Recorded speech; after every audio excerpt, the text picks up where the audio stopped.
फिर आगे हम देखते हैं कि वो पूरा दिन चलते चलते थक चुके थे और सूरज भी डूब जाता है। इसके बाद डीन आग जलाता है और दोनों यहीं पर आज रात रुकने का फैसला करते हैं। डीन देखता है कि एमा को ठंड लग रही है तो वो एमा को अपनी शर्ट उतार कर दे देता है। फिर दोनों बातें करने लगते हैं कि कल तक शायद हमारे पेरेंट्स हमें ढूंढ कर निकाल लेंगे।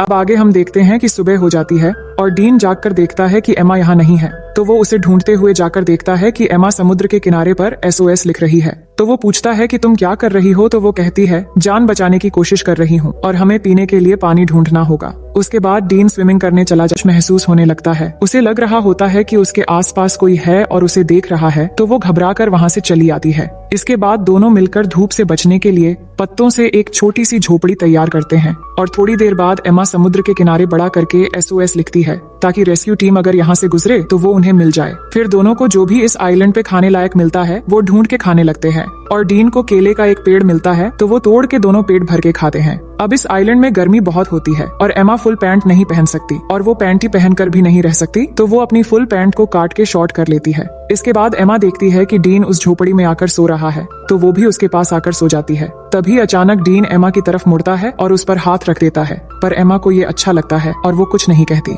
फिर अगले दिन जब एमा वाटरफॉल में नहा रही होती है तब डीन आकर उससे सनस्क्रीन मांगता है, तो एमा डीन को कहती है कि मैं यहाँ नहा रही हूँ, तुम दूसरी तरफ जाओ। तो डीन कहता है कि तुम ही ने तो मुझे यहाँ पहरेदारी करने के लिए कहा है। ये सुन के एमा कहती है कि इस आइलैंड में कोई और भी है, इसलिए मैं रात होने वाली है। और एमा डीन को बता रही होती है कि वो अपने परिवार को बहुत याद कर रही है। तभी डीन को वहाँ पर किसी इंसान की खोपड़ी मिलती है, तो एमा उसे देखकर बहुत डर जाती है और कहती है कि ये भी हमारी तरह शायद यहाँ फंस गया होगा और इसकी ये हालत हो गई और अब हमारी हालत भी शायद इसी के जैसा हो जाएगा। पर डीन उसे कहता है कि ये शायद कोई मछुआरा या फिर कोई स्मगलर होगा जो यहाँ आकर मर गया था, लेकिन हमारे पीछे हमारे पेरेंट्स हैं और हम यहाँ अकेले नहीं हैं। और उसे विश्वास दिलाता है कि अगर हम एक दूसरे के साथ ऐसे ही देते रहेंगे तो हम यहाँ कभी नहीं मरेंगे और एक दिन हम जरूर घर वापस जाएंगे। और ये कहने के बाद वो एमा को किस करने लगता है। एमा पहली बार किसी को किस कर रही थी और उसे अच्छा भी लग रहा था और अब रात भी हो गई थी। फिर क्या होना था, डीन सारी हदें तोड़ देता है और आइलैंड में एक तूफान आता है और इस तूफान को एमा पहली बार एंजॉय करके बहुत खुश थी।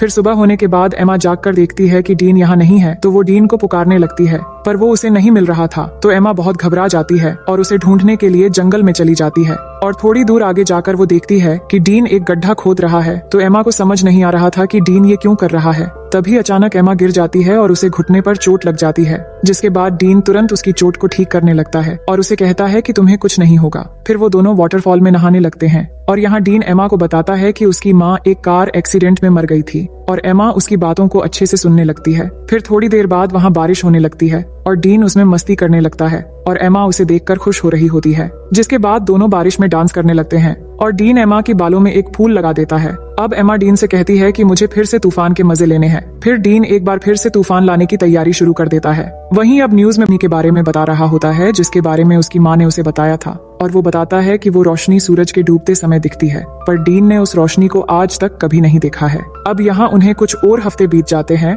और दोनों आइलैंड के खूबसूरत एनवायरनमेंट के मजे लेने लगते हैं। वो समुद्र में नहाते हैं और बहुत मजे करते हैं और ऐसे ही वो एक दूसरे के बहुत करीब आ जाते हैं और जब भी उनका मन करता है तो वो तूफान और भूकंप के मजे लेते रहते थे। अब ये सब कुछ होने के बाद एमा डीन से पूछती है कि तुमने पहली बार कैसे किया था और वो कौन थी। तो डीन बताता है कि जब मैं स्कूल में था तब मेरा एक दोस्त थी जो मुझसे उम्र में बड़ी थी। अब डीन जानता था कि एमा की ये सब कुछ पहली बार थी, तो वो पूछता है तुम्हें कैसा लगा। तो वो बताती है कि अच्छा था, लेकिन तूफान की वजह से गलत जगहों पर रेत चली गई। इसके बाद एमा कहती है कि मुझे और एक्सपीरियंस करनी है, तो डीन कहता है कि ठीक है। अब आगे हम देखते हैं कि दोनों जंगल में जाते हैं कुछ फल लाने के लिए और डीन थोड़ी आगे जाकर फल तोड़ने लगता है। तभी अचानक उन्हें एक प्लेन की आवाज सुनाई देती है, तो दोनों खुली जगह की तरफ भागने लगते हैं और डीन जल्दी से आकर उस प्लेन को सिग्नल देने के लिए एमा की बैग में फ्लेयर गन ढूंढने लगता है, पर उसे वो नहीं मिलती। लेकिन तब तक वो प्लेन उनसे बहुत दूर चली जाती है। फिर एमा फिर से उस फ्लेयर गन को ढूंढने लगती है, पर उसे भी नहीं मिलती। तो एमा को लगता है कि उस आइलैंड पर कोई और भी है जो उनके चीजें चुरा रहा है। फिर आगने लगते हैं कि उन्हें अब घर वापस जाने की उम्मीद छोड़ देनी चाहिए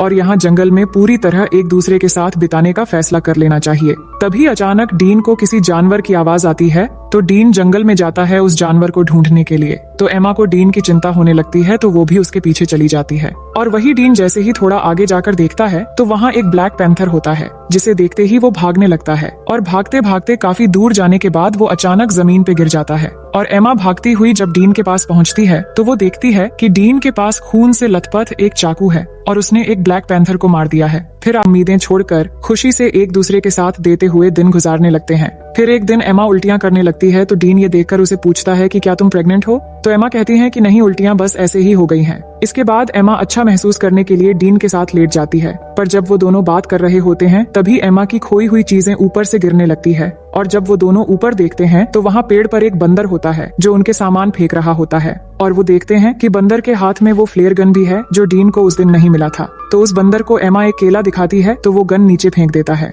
जिसके बाद उन्हें ऊपर से एक हेलीकॉप्टर की आवाज आती है तो वो भागते हुए खुली जगह पर आते हैं और एमा गन लोड करके फायर करती है तो वो हेलीकॉप्टर वाले उन्हें देख लेते हैं, जिसके बाद वहाँ से उन्हें रेस्क्यू कर लिया जाता है और अब फाइनली दोनों 3 महीने के बाद वापस आ जाते हैं।